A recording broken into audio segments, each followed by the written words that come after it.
Estar aqui mais uma vez em companhia tão agradável faz-me apresentar minhas mesuras e salamaleques a todos. Então, em boa hora, agradeço aos inscritos e aos não inscritos. Se apreciarem este trabalho, curtam-no e o compartilhem, por cortesia, com seus parentes e amigos da web. Se assim o fizerem, os vídeos deste canal chegarão aos endereços de IP mais longínquos da plataforma. Curitiba, Paraná ou esquecer. Na sua rota de turismo, não pode faltar uma visita ao Mercado Municipal, no centro de Curitiba, localizado na Avenida 7 de Setembro.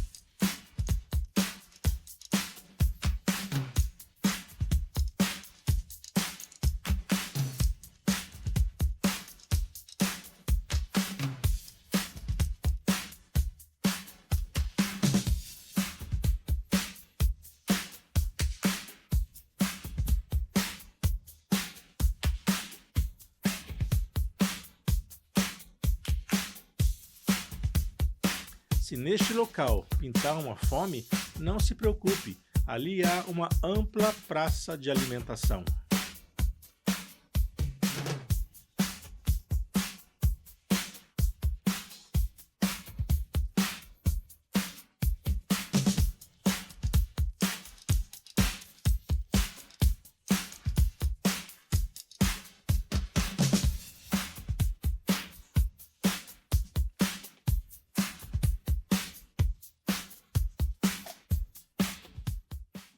A tese desse vídeo é sobre a necessidade do leitor da Palavra de Deus ser conhecedor, antes de tudo, do vernáculo nacional, ou seja, da sua língua materna, a língua portuguesa. Ser conhecedor de sua gramática, dos sentidos conotativos e denotativos, figuras de linguagem, discursos diretos e indiretos, conjugações verbais, enfim. Dominar totalmente a língua portuguesa não é coisa fácil.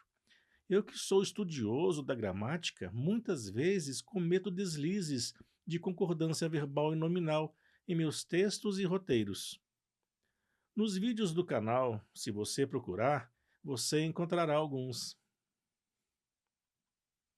Versículo-chave, 2 Timóteo, capítulo 2, versículo 15. Procura apresentar-te a Deus aprovado, como obreiro que não tem nada de que se envergonhar, que maneja bem a palavra da verdade.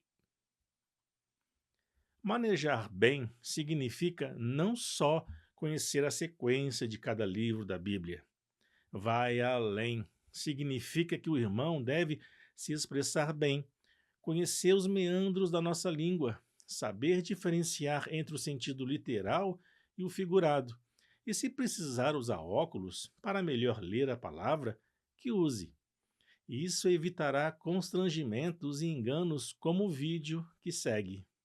Vamos ver. O pedreiro pastor é Justino, de 50 anos. E foi na Bíblia que o pastor viu que poderia ter outras mulheres. Gostaria que alguém provasse para mim, biblicamente, aonde foi proibido um homem ter mais de uma mulher. Entramos em oração, pedindo a Deus misericórdia, porque seria uma das coisas mais difíceis da minha vida. O quê? E tomar essa decisão, pegar uma mulher que tem marido. O pastor também é casado. Como explicar? A Bíblia, Oséias, capítulo 3. Este profeta, um homem como nós, e diz assim, ó, Deus mandou tomar uma mulher e adulterar. O senhor está falando adulterar ou é a palavra adúltera? Receba essa mulher que foi adúltera. Não. Não é assim? Não, aqui está dizendo aqui que vai outra vez, ama uma mulher amada de seu amigo e adultera. Posso dar uma olhada, professor? À vontade. Qual que é? Pedro 3. Aqui. Vai outra vez, ama uma mulher amada de seu amigo. Sim. E adúltera. Não é adúltera? Tem um acento aqui, Deixa pastor. eu ver. Não houve uma interpretação equivocada? E adultera.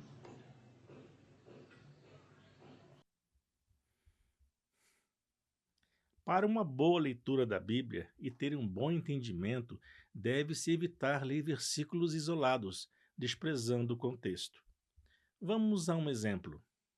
João, capítulo 3, versículo 3. Jesus respondeu: na verdade te digo, que aquele que não nascer de novo não pode ver o reino de Deus. Quem lê esse trecho e despreza o amplo contexto pode erroneamente chegar a afirmar que estaria aí o fundamento da reencarnação, mas não é disso que trata essa passagem. Aquele que é hábil na palavra de Deus sabe que em Hebreus capítulo 9, versículos 27 e 28 está escrito: E como aos homens está ordenado morrerem uma vez, vindo depois disso o juízo, assim também Cristo foi oferecido em sacrifício uma única vez, para tirar os pecados de muitos. E aparecerá a segunda vez, não para tirar o pecado, mas para trazer salvação aos que o aguardam. Um outro exemplo está em Filipenses capítulo 4, versículo 13. Tudo posso naquele que me fortalece. A interpretação errada seria alguém acreditar que, com a ajuda de Cristo Jesus, conseguirá fazer tudo o que quiser. Porém, lido no contexto, esse versículo significa que podemos viver satisfeitos em todas as situações. O apóstolo Paulo tinha passado por todo tipo de situação, fosse de fartura ou de carência, mas em todas as circunstâncias ele estava animado porque tinha Jesus. A felicidade do cristão não depende de coisas materiais, pois sabe que deve buscar primeiro o reino de Deus. Uma interpretação errônea pode levar o cristão ao erro e ao pecado. Vejamos. João, capítulo 2, versículo 19.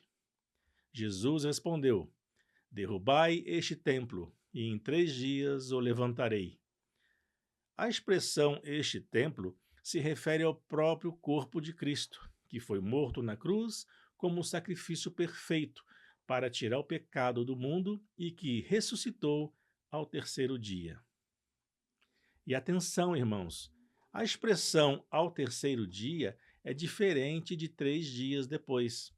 Pois é, Cristo morreu antes do pôr do sol de sexta-feira, por volta das 15 horas, e ressuscitou na alvorada de domingo, por volta das 6 da manhã. Um outro versículo merece destaque. Mateus, capítulo 16, versículo 18. Pois também eu te digo que tu és Pedro, e sobre esta pedra edificarei a minha igreja, e as portas do inferno não prevalecerão contra ela. Mais uma vez, um versículo fora de contexto e um pronome demonstrativo levou muitos a acreditar que a tal pedra fosse Pedro. Mas não. Vamos ler o contexto? Mateus, capítulo 16, versículos de 15 a 19. Jesus perguntou: E vós, quem dizeis que eu sou? E Simão Pedro, respondendo, disse: Tu és o Cristo, o Filho do Deus vivo. E Jesus, respondendo, disse-lhe: Bem-aventurado és tu, Simão Barjonas, porque não foi a carne e o sangue que te revelou, mas meu Pai que está nos céus. Pois também eu te digo que tu és Pedro, e sobre esta pedra edificarei a minha igreja, e as portas do inferno não prevalecerão contra ela. A expressão esta pedra se refere ao próprio Cristo e à revelação de que ele é o Cristo, o Filho do Deus vivo, conforme declaração de Pedro. A igreja foi edificada sobre esta verdade. Cristo é a pedra angular e o fundamento da igreja. Lembremos que Cristo é a pedra que os edificadores rejeitaram e se tornou a pedra de tropeço para os que o rejeitam. Infelizmente, com aquela interpretação errada, deu-se início ao papado e aos absurdos históricos realizados pela Igreja Católica. Curiosidades. Quando eu inicio os vídeos do canal, sempre me refiro à audiência como irmãos e amigos. A palavra irmãos e a palavra amigos inclui também as mulheres, as crianças e os jovens, porque são palavras inclusivas. Se eu dissesse irmãos e irmãs, amigos e amigas, eu estaria dividindo em classes e categorizando e promovendo a exclusão. Parece-me que atualmente, em quaisquer palestras, seminários ou alguma oratória com plateia, a nova etiqueta exige que se diga senhores e senhoras. Ou melhor, corrigindo, que se diga senhoras e senhores. Não concordo, pois novamente, ao invés de incluir, exclui, divide e deprecia. O uso do masculino para se referir a um grupo de pessoas compostas por homens e mulheres, jovens e crianças, é justificado pelo fato de o gênero masculino ser considerado o termo não marcado na língua portuguesa. Na gramática, o termo não marcado se refere ao gênero geral. Na língua portuguesa, lembro, não existe o gênero neutro. A origem deste uso está no latim, a base da língua portuguesa e de outras línguas latinas, como o francês e o espanhol. Então, para evitar confusão, é importante lembrar que sexo é uma questão biológica, enquanto que gênero é uma classificação gramatical.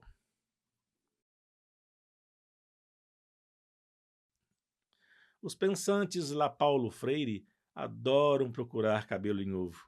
Adoram mudar certas expressões e inventar termos para justificar seus delírios. Exemplos não faltam. Risco de vida. Ou como estava subentendido, risco de perder a vida. Agora é risco de morte, ou seja, risco de ganhar a morte. Você conhece alguma outra palavra ou expressão que foi mudada assim do nada, sem uma aparente boa justificativa? Deixe nos comentários. Outra promessa de Deus mal compreendida encontra-se em Salmos capítulo 37, versículo 4. Deleita-te no Senhor, e Ele concederá os desejos do teu coração.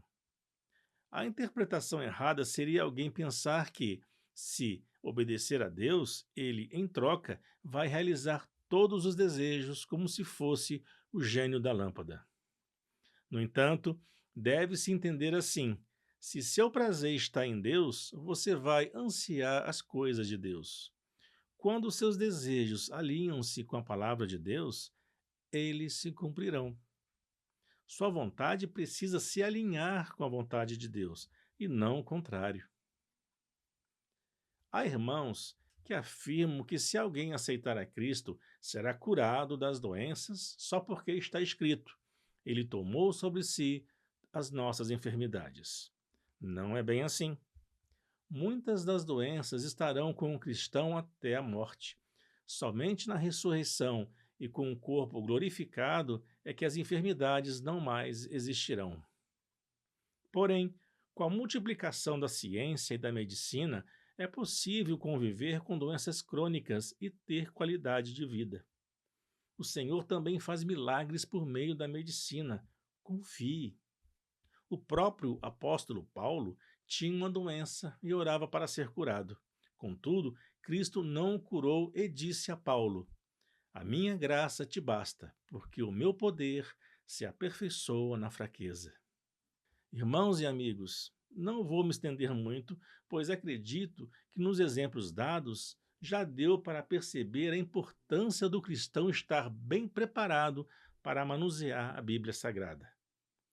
Você sabia que muitas seitas nasceram da má interpretação da palavra de Deus, somada à arrogância de certos religiosos? Pois é. A CPAD, Casa Publicadora das Assembleias de Deus, lançou o livro Seitas e Heresias de Raimundo de Oliveira. Vale muito a pena adquirir. Eu recomendo. No próximo vídeo, o tema será justamente sobre profetas e profetadas, dom de profecia, e citarei o surgimento de algumas seitas fundadas por falsos profetas e que estão totalmente fora da palavra do Senhor. Para encerrar, há expressões muito usadas por certos irmãos e que são frutos da má interpretação. Por exemplo, eu piso na cabeça do diabo. Tá amarrado, queima, entre outras.